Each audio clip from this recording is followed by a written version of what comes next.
ඉදිරි කාල සීමාවේදී උතුරු නැගෙනහිර ප්‍රදේශයේ ත්‍රස්ත කණ්ඩායමක නැගිටීමක් සංවිධානය වීමක් පිළිබඳව තොරතුරු සමාජගත වීමක් සිදුවේවි.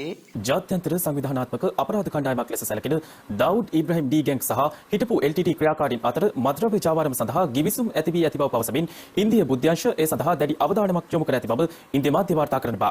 ජාත්‍යන්තර සංවිධානාත්මක අපරාධ කණ්ඩායමක් ලෙස සැලකෙන දාවුඩ් ඉබ්‍රහීම්ගේ ඩී ගැංග් කණ්ඩායම සහ හිටපු LTT ක්‍රියාකාරීන් අතර මද්‍රව්‍ය ජාවාරම සඳහා ගිවිසුමක් පිළිබඳව දැඩි අවධානය යොමු කර තිබෙනවා. බුද්ධ්‍යංශ විසින් ලබාගත් තොරතුරු වලට අනුව ගැංග් ටී කල්ලියේ සමාජිකයින් ශ්‍රී ලංකාවේ සහ ඉන්දියාවේ සිටින හිටපු LTT ක්‍රියාකාරිකයින් සහ අනුගාමිකයින් සමග සම්බන්ධතා පවත්වමින් සිටින්නේ මද්‍රව්‍ය ජාවාරම තවදුරටත් ඉදිරියට ගෙන යාම සඳහායි. මෙසේ වෙතත් මෙම ගිවිසුමෙන් හිටපු LTT ක්‍රියාකාරිකයින් අරමුණු කරන්නේ ඔවුන්ගේ සංවිධානය යලි පණ ගැන්වීමට බවටද ඉන්දිය බුද්ධ්‍යංශ තොරතුරු වාර්තා කර තිබෙනවා. කෙසේ වෙතත් විනාශ වී ගිය LTT-යට නිසි නායකත්වයක් නොමැති අතර නැවත යථා තත්ත්වයට පත් කිරීමට පවා ප්‍රමාණවත් අරමුදල් නොමැති වීම හේතුවෙන් මෙම ගිවිසුම ඇති කරගෙන තිබෙන බවටද ඉන්දිය බුද්ධ්‍යංශ වෙත අනාවරණ වී තිබෙනවා. හිටපු LTT ක්‍රියාකාරීන් නැවත ගොඩනැගීමේ උත්සාහයක් පැවතුනද එම ත්‍රස්ත සංවිධානයට යලි ක්‍රියාත්මක වීමට ඉඩක් නොමැති බවටයි ඉන්දිය ජාතික විමර්ශන ඒකකයේ හෙවත් NIA පරීක්ෂණ වලින්ද අනාවරණ වී ඇත්තේ.